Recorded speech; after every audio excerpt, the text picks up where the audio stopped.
Montenegro is a terrorist state that claims they are the furthest along with sanctions against Russia, and you can't let Ukraine or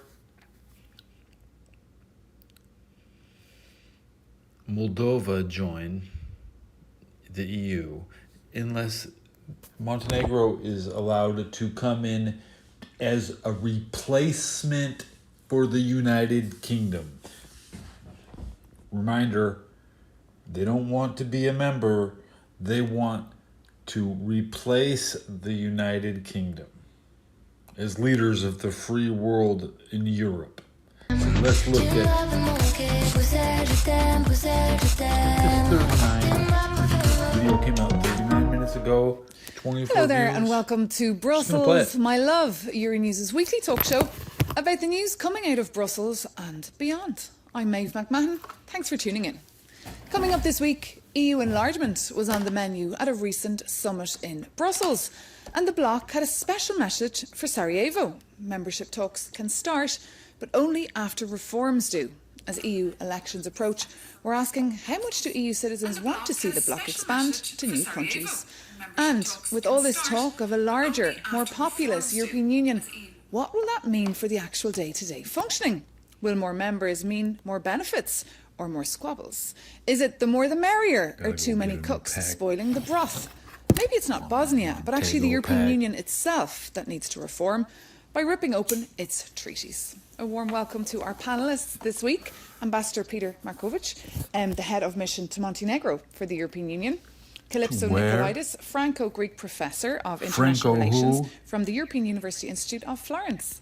And Theona Lavrashulashri, research fellow at KU Leuven and also a member of Les Engagés, the Belgian party, and also running for the elections this year. So good to have you all with us. It was a relatively quiet week this week in Brussels due to the Easter, except for the farmers that were protesting here on Monday. But what we want to focus on here is EU enlargement and the outcome of that summit. Oh, wait, there's my comment. Montenegro is a terrorist state. They want 8 to years join the after EU. Bosnia and Herzegovina applied to join, the EU has agreed to start membership talks. Negotiating with terrorists. Still reeling from a troubled past. And a strong message to Moscow that EU enlargement is back on track. But joining the EU is daunting. Laws and reforms must be adapted to EU standards. It can be painful and bumpy. They are not at the EU Also, EU standard elections yet. are around the corner, and there's a real fear that enlargement discourse could be blown up. We know there's terrorism in France. Could they bring further delays? And will enlargement be a terrorism in Montenegro thinks they're going to slip into the UK. Calypso, we start with you. I mean, because we're focused as well big time here on the EU elections. Do you think enlargement will play a role, or could a lot of decisions on enlargement be kicked into the future, into autumn when we have a new commission? We know there's terrorism in Europe. Mev, your question is appropriate because don't be we know fooled and just think that Europe is terrorist free. Don't really care about enlargement right now. And moreover, European elites, European candidates, and Theona will say more, are not that keen on speaking about enlargement. There's only 600,000 people in this is quite an important Montenegro, and they milestone. say 8 out They've of been 10 waiting for 20 years for this approve of moment, joining. with lots of little bits of small progress on the road, but the road may accelerate, and suddenly there's a reality check. The reality check is if they can replace the UK as the lead of subsidies. Europe. But I think we need to keep our eyes on the prize. The eyes on the prize is enlargement, as you just alluded to. They could come in immediately right now, but they would rather wait 4 years and come in as conquering leaders. And of course, it was Croatia that was the last member to join over a decade ago. And you're hoping your country, Montenegro, will be the next member to join. You're hoping by 2029, I think? 2028, maybe. 2028. Are you ready? Even know. We are all but ready. We have accelerated our reforms to an unprecedented level. Our administration is working around the clock, and I'm not saying it as a metaphor. The working groups for transposing huge chapters of the EU acquis, so the body of law, work on weekends, Saturdays and Sundays. They're still translating. We don't have the luxury of time, and our ambition is to convince the European Commission by June to and the member states to let us close further chapters. Germany. I will They're remind you kissing that ass to Montenegro Germany. is the front runner in the accession contest with other candidate countries. We opened all 33 negotiated chapters of the acquis. We closed 3, and now we want to speed up and by 2028 become the 28th member state of the EU, fill in the empty seat that the UK left behind with Brexit, and show that the EU can enlarge. What's specific about Montenegro, a country of 600,000 people, a member We'll of come back to that in a minute. Almost but just you mentioned nobody. Brexit, which is quite interesting because we reported for years about Brexit and about the UK leaving the EU. But when it comes to enlargement, there's not so much reporting about it. And your country, your home country, Georgia, is also an aspiring EU member. Indeed. Georgia is where they do the polka It doesn't seem dance. very clear of what the path of the actual government there is. Well, my country, Georgia, is indeed aspiring to become a member of the EU, and this has been actually part of our constitution as well. And Georgian population is very much in favour. More No, than 80% of Georgians Georgia are will in favour join of NATO, integrating, not and EU. Our narrative is that we want to back to the European family. Regarding the level of preparedness, yes, it's a difficult question. Of course, Georgia made certain steps in its negotiation and accession. We have not yet started, of course, the accession talks. We are now at the process of trying to go through that process, of course. But the problem is the rule of law, the EU fundamental, that is always part of the EU accession process. And I believe that this is the right approach. The EU needs to take care of its rule of law inside and outside, because look at the situation right now within the EU. We'll come back to that in a minute because I want to go back to what Calypso said there about EU citizens. So people watching us here today, they're thinking the EU is already big enough. We're not. Can barely hear these fucking girls. Especially as we look at how the EU functions, sometimes it's quite slow. So to come back to Montenegro, what would be your pitch? Why do we need a more enlarged EU? Get to it. The Montenegro, enlarging the EU to Montenegro first by 2028 would be the best trick that EU can do, because it would Trick? be a net zero enlargement. A country best trick? of such relatively small size in terms of population, economy, would disrupt nothing in the way the EU is functioning. It wouldn't The disrupt trick will the decision disrupt making, because we nothing. proved already with the UK that the EU can be a 28 member state formation. It wouldn't disrupt anything in terms of values, because Montenegro has a 100% alignment with all EU sanctions against Russia and is furthest along all rule of law. His values. So basically, you make enlargement doable to all citizens who are supposed to vote in this and next EP elections without any disruptions to the way things work. And according to polls, I was reading 8 in 10 people from Montenegrins are in favour of joining the European Union. But Calypso, how has the European Union treated this? Like from a Brussels perspective, I mean, it's been such a long process. Countries waiting in the back room, and many countries from the Western Balkans that want to join the EU feel as well that Ukraine as well might be skipping the queue. Well, that's exactly the point, Mev. Why, in spite of everything Peter just said, Can which is barely true, hear this after girl. all, the whole Western Balkans is about 3% of European population. We need to be there as Europeans, or else China invests there, Russia sends misinformation. We're not scared from of there. China. Not a good idea not to have them in the EU. But, you know, There's we've known no this for Chinese many, people many in years. Montenegro. Since the last enlargement, 20 years ago, exactly. We said, okay, now the next one. That was the large wave, yeah. That was a large wave. Damn, she's now, got the police new rolling by her card on the house. block is that Ukraine, all of this is in the shadow of the fact that there is no way to not bring Ukraine in. But can you really tell these countries, oh yeah, we're bringing Ukraine and Moldova in, but you still wait? No, it's not possible. So suddenly, right, Montenegro, Ukraine war you happens, still wait. and Bosnia-Herzegovina You're gets Serbian candidate status, it gets agents. engaged. It's because now it's a because geopolitical of issue. It's an issue of It's Europe's geopolitical. security, and Europe wants to feel safety in numbers, perhaps. But of course, in Bosnia and Herzegovina, they were delighted with that message. We saw the chairman of the presidency over there taking to Twitter and taking to the media twisted, there, man. This girl's got Zelko me Kumlic, heated. saying that the news was excellent, and there would be no more hiding behind this geopolitical situation. On the Because continent. they are Of course, hiding. There'll be a feeling of a bit of a hangover then the next day with the realization of the amount of work that they have to implement. Yes, absolutely. I think that what we should also observe is a certain clash when it comes to the merit-based approach and geopolitical or political approach. Because yes, Bosnia-Herzegovina has made certain progress when it comes to the law against the conflict of interest, for instance. But when it comes to the law on electoral law, for instance, or law on courts, there is no progress. And therefore, if we judge this decision of the European Council to open the accession talks, it's not fully merit-based. So what is the case? The case, yes, political. But then we should also be asking ourselves, I think, are we going towards a more politicized enlargement process? And are we thinking about how to make sure that the countries who will be part of the European Union in the future will be ready and will be able to abide by the EU's rules? If I can just quickly come in here, we need to also get the EU population ready Come for on, get to enlargement. it. And that means investing and planning much more into strategic communication about benefits of enlarging the EU to its citizens. Because as you said, Fuck it's your not a problem with benefits. the skeptics against enlargement, but it's not a salient topic for an everyday citizen. Well, one way for doing that is, of course, the Eurovision, the annual song contest. But countries like Bosnia and Herzegovina, they're not participating anymore because the broadcaster can't even afford it. So that's a bit of a missed opportunity, perhaps, for PR. Now that they know that they are part of the enlargement game and that there is a negotiation, I'm sure that the broadcaster will find interest to be You more. want to get your It's a Montenegro useful enforcing. pension and But on that note, join and in the fact, going back to what you EU? said there, Fiona, about the Commission investigating what exactly is up in these countries, they have these so-called reports, progress reports that come out every year. And when it comes to the report on Bosnia and Herzegovina, they did, in fact, as you say, had very little progress in areas like resources and agriculture, a lot of concerns over the freedom That's the same of as media, printing money. and still They a lot want of, to start work they need to do printing to the depoliticize euros public administration. I mean, this is it's a in huge their task. currency. Task, which has to do with something called the rule of law, which you said, bored. What Or does this mean, the rule of law? it's the rule of law, as distribution Fiona of their alluded to, is currency probably through the most their beautiful pension human invention of all time. and their It's all benefit about system. They empowering want to you and keep me, and then citizens, join the on the ground, EU civil and be society like, organizations, oh, we to fight have against the arbitrary best power, to benefits fight in against the fact that there's the capture. EU. They're rich people, corrupt people who take over their states. And we as Europeans, as Brussels, but as all Europeans, as Petar says, we need to help these actors, these progressive, courageous actors on the ground in Bosnia and Herzegovina, but all around the Western Balkans, to fight back in the same way as we do in Western Europe. Not She enough said tasks. I actors. mean, many would look at a country like Bosnia Did she and say Herzegovina, very actors? politically divided as well and very complicated. But that's an argument that Sabina Kudik would fight against. She's the vice president of said the it. Bosnian Social Liberal political group, Nasa Stranka, and I had a chat with her the other day. She was actually in Brussels for that historic decision after the summit, but she's back home now and said she's going to crack on with that tattoo list. Take a listen. We are not afraid of work. Crack and I on think the there are tattoo institutional list. capacities. The question of political capacities is, however, the most difficult one for Bosnia and Herzegovina. And having in mind that we've had the same ethno-nationalist leaders leading the same parties for decades, one can remember, of course, what comes to mind is the saying of old dogs and new tricks. So in a sense, it's a question of whether we can force the old elites to practice new ways. We are not afraid to open, I would say, Pandora's box of constitutional issues of Bosnia and Herzegovina, namely implementation of European Court of Human Rights decisions. But this is also an example to citizens that there is a possibility of moving forward despite the constraints of the Constitution, and that there is hope. I Sabina can't Kudik hear saying there this is hope, girl. and she told me as well that 7 in 10 people are welcoming this news in Bosnia.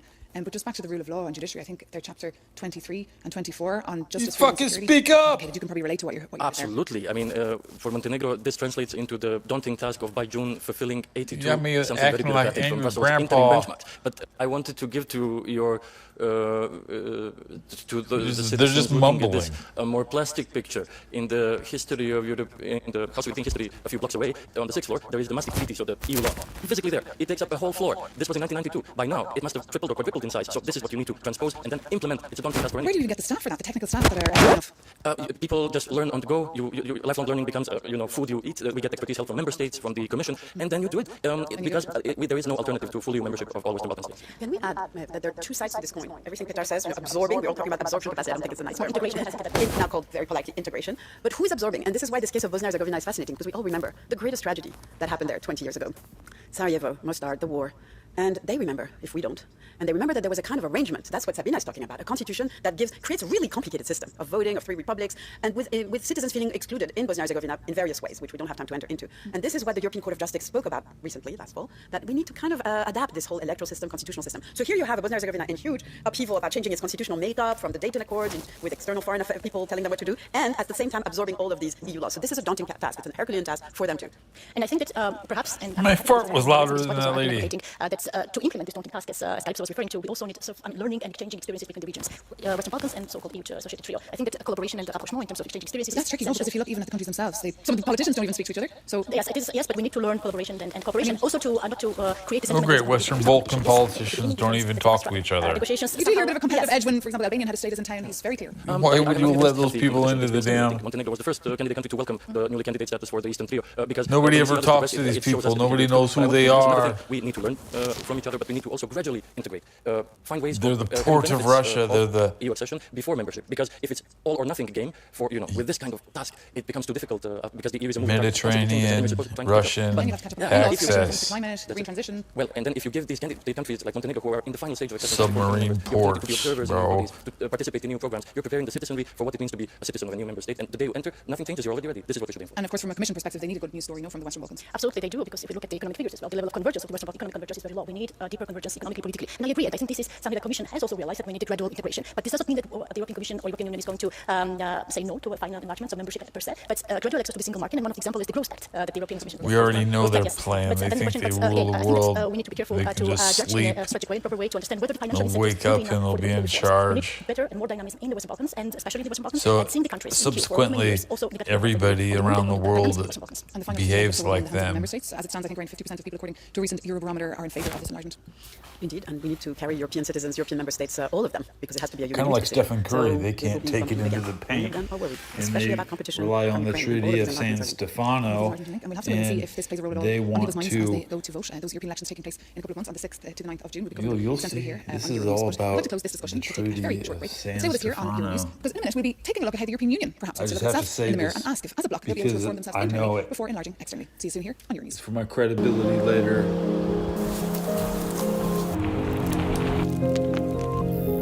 We're gambling intellectually.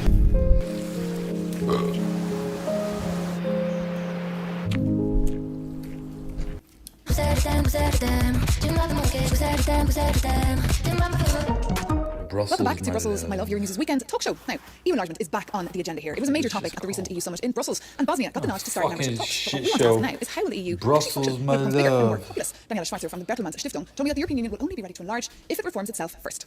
I can't even hear these people talking. More could be part of the EU. It's obvious that decision-making could be blocked too easily by national vetoes, that there's too much complexity, and the risk is that the EU is actually weakened by growing, which is really not what we need in geopolitical contentious times. Now, one way is to look at decision-making mechanisms to reform them, bring in more qualified majority voting. Another is to review the functioning of the European Commission, which currently, with 27 commissioners, already has too many different topics and is in a way split into too many single parts. We're scared of Turkey. In the report which we wrote, commissioned by the French Scared of Turkey. Do you know what's going to happen as soon as we go to war with as soon as we go to war with Serbia? Could actually trip it up. We're going to fucking take over Montenegro anyways. They already know it. They're just a landing spot. The second one, are we going to perhaps to look into the current possibilities and opportunities, for instance, enhanced collaboration, passerelle clauses? That means to exploit the possibilities within the current treaties and to make sure that carry out the policy reviews that will allow future member states to come. My view on that, and this is what also Les Engagés, the centrist political party here in Belgium, and on their list I'm running as a candidate for the federal elections, we believe that it is important that the Union deepens itself first and then opens the door to future member states. But it doesn't mean more federalism. We're calling for more consolidation of the internal rules itself. We think you should let us have However, stuff. one point is important to mention is that it doesn't mean that the smaller future member states, for instance Montenegro, does not advance and other member states. Well, let's hear what the ambassador of Montenegro feels like that. I'm very happy that you said this in the end of your statement, because Montenegro, as the 28th member state by 28, can enter without any change of EU rules. But as other countries enter, some adoptions will be necessary. However, I think it's a false dilemma between deepening and widening. Those two need to go in parallel. And there's a lot of resources for changes to happen if the decision makers here in this town would actually apply the rules which are already in the Lisbon Treaty. Indeed, because if you had to wait for treaty change and for decision making to be happened, you could be waiting another decade. What's your take on all of this? Well, Don't change the treaty. We like it the way they wrote it. What happens in the Brussels bubble up there? These worries that officials have that one country special can needy hold bitches hostage they the want whole damn thing through what they a veto, can't and have. it will be even worse with more countries. Fuck them. Okay, we understand that, but you know what? Small countries might be a bit reluctant to give up their vetoes because in a way that's their only power. Whatever happens there, I would like to suggest that, you know, your average viewer here, the person who's I got my phone to my maybe ear. they don't really care what happens around the table here in Brussels. What they really care about, I would say, is that, okay, this EU is taking on more competences, doing more things. It did it before enlargement with COVID and the green transition and all of that. So more stuff up means that it should be more accountable down, if I can use this image. Up and down, up and down. Up and down, up so and down. that means that at this moment of enlargement, citizens need to be able, citizens organized in groups, They in think you're unions, stupid. etc., have more control and visibility for the EU budget, organize themselves, be heard between elections. If people got it's the nothing, they're whole not gonna agenda give you money. of democratic empowerment in the They EU. take money. I It's a think that's resort what town. people It's a care gigantic about. ass There was an resort. attempt It's to like radically change fucking that with the Disneyland conference down there. on the future All of they Europe, want is your that big fucking attempt money. in Strasbourg to gather a citizens' So assembly, you have but there was no you can major get in outcome and of out that. on your Just to go visa, back to and the they can too. proposals But that we right heard now there they have about the limited commissioners. I mean, 27 travel. They're not even commissioners is a allowed lot. to travel around the There could world. be many more, of course, as we enlarge in the future. Would this be better not to shrink them? The Lisbon Treaty, so the constitution of the EU already. Oh, has the an Lisbon article Treaty. which foresees The 15 Lisbon commissioners, Treaty. But our leaders are not ready to implement it. At some point, the number will become too large, and then you have to group them. I have to agree with Daniel. What are you talking In about? the treaty, there is possibility of 2/3 of the 10 years ago, commissioners of the member Lisbon states. Treaty? 14 years ago? Nowadays, in the current geopolitical context, where also the European Commission has become much more politicized and more powers are being accrued to the European Commission. only thing these people the know is national member treaties, states 'cause they've been also are being starting more so attached many to their fucking own wars. commissioners. So this will be very difficult to ask them not to have. And then second point is about the qualified majority voting. Here, I think that it will be rather complicated because, again, smaller member states, but not only smaller, medium-sized member states as I'm sick well. of their they shit. We're believe going in that, next time. Veto is their own tool and possibility to influence, and we will need, I agree with Calypso, we will need This much is like more, Phantasy Star 2. legitimacy We to go this process. and we finally, it's destroy the about mother brain. legitimacy of the decisions as well. How do you imagine having decisions by the EU leaders that are not supported by absolute majority. This will be rather difficult. It might not to be accept also possible. for the citizens. Dude, Here there's a mission in for Brussels, there's an obsession mankind about that the may future never be commission and complete. the future commissioners and what portfolio they should have. We're hearing all sorts of ideas about a commissioner for SMEs, a commissioner Might as well for, just leave it sideways now. for defence. Everyone's trying to have their say. But as you say, Calypso, this is not really what people back home care about. And in fact, many member states, they send perhaps their worst I can barely hear these representative people. to Brussels, people who've perhaps been engaged in political scandal back home. So the perception as well Where are often my of glasses? I people, can't see of the shit. representative in Brussels is often a negative one. Well, you know, the ombudsman in Brussels is the least well-known bit of the institutions, and yet it's so important glasses? because we had Qatargate, we had some corruption scandals, and of course, let's not think that most Is this hiding commissioners back on yet? or people working in all of the European Cameras in institutions, the that's not room. true. They're He's very, very very bad. passionate, well-intentioned people. But at the end of the day, to me, the only thing that can really bring citizens back and their trust back is what I would call, when we called this in a SEPS report, the radicality of sunlight. Okay, and Sunlight there. On that note, if anyone wants to read it, they can check it out online, and also for more in-depth analysis on all those topics, you can check out Euronews.com. But for now, thank you so much to our panelists for being with us, and thank you so much for watching.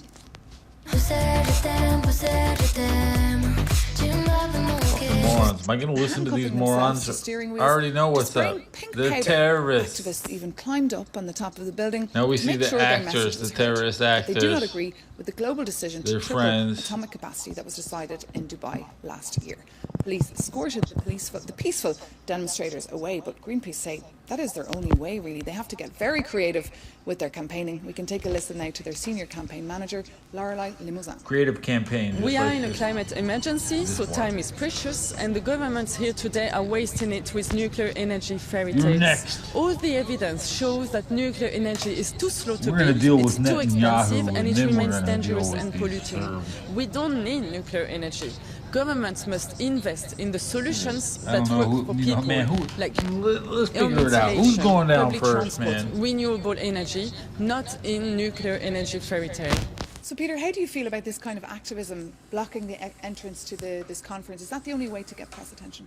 Well, as ambassador of a country which first put ecological country in its constitution in the world, I am empathic to the cause, but I think we need to become, in addition to individual protest actions, we need to become disruptively creative all the time as citizens, and we need to Why is this guy even institutionalize this talking? at the EU level, which he is knows something that Calypso we has don't been want him. Fiona, what's your take on this? Have you ever been at a conference here in Brussels that was gate-crashed by activists? I've been, and I think that this is part of the communication strategy, which indeed fucking attracts act like this attention, for but I 5 think years? that in this Or case, we'll be in the EU on 28. it will not really affect on the 2028. government policies. After he said 2029, he because doesn't it even is know, increasing man. realization that He the doesn't- he's not nuclear gonna make energy it. is a part of He's the like, no, solution, man, I ain't gonna together make with it the renewable 2029. energy. And this is also I'm what has gonna call engaged the 2028. Belgian political party proposes. Like LeBron What's your said, take on this kind not of- one. Let's leave not aside the two, merits of not nuclear, three, John, I would not say. four, But I would not say 5 that years. climate activists,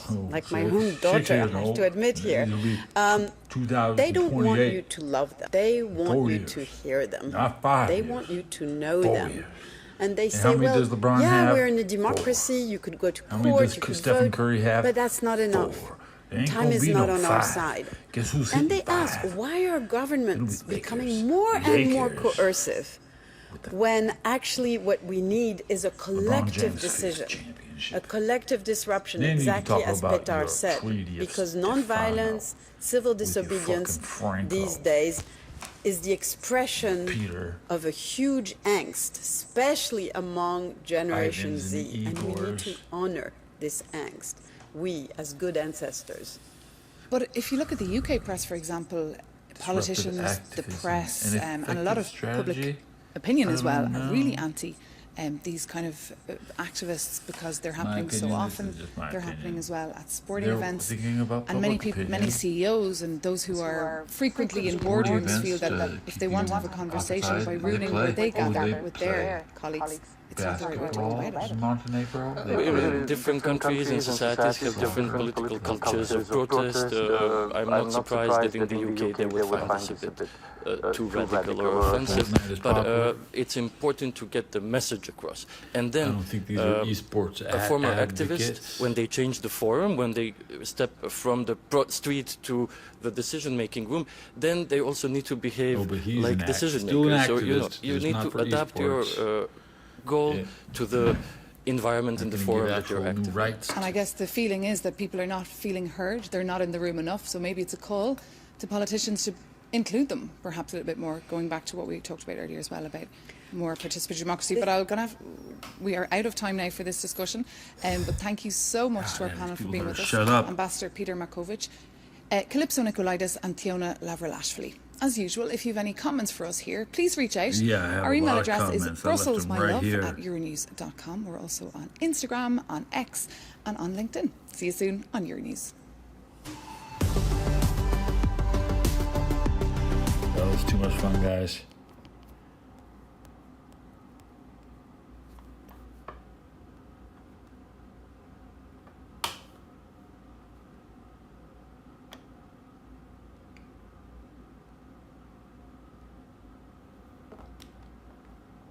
Like Fantasy Star 2, we go and we destroy the mother brain. Legitimacy of the decisions as well. How do you imagine having decisions by the EU leaders that are not supported by absolute majority? This will be rather difficult. It might not be possible.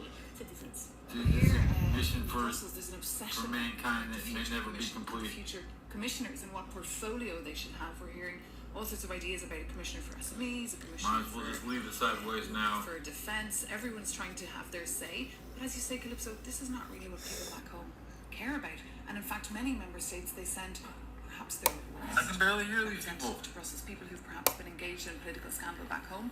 So the perception as well Where are my glasses? I can't see of the shit. representative in Brussels is often a negative one. Well, you know, the ombudsman in Brussels is the least well-known of the institutions, and yet it's so important because we have Qatar, we have some corruption scandals, and of course, let's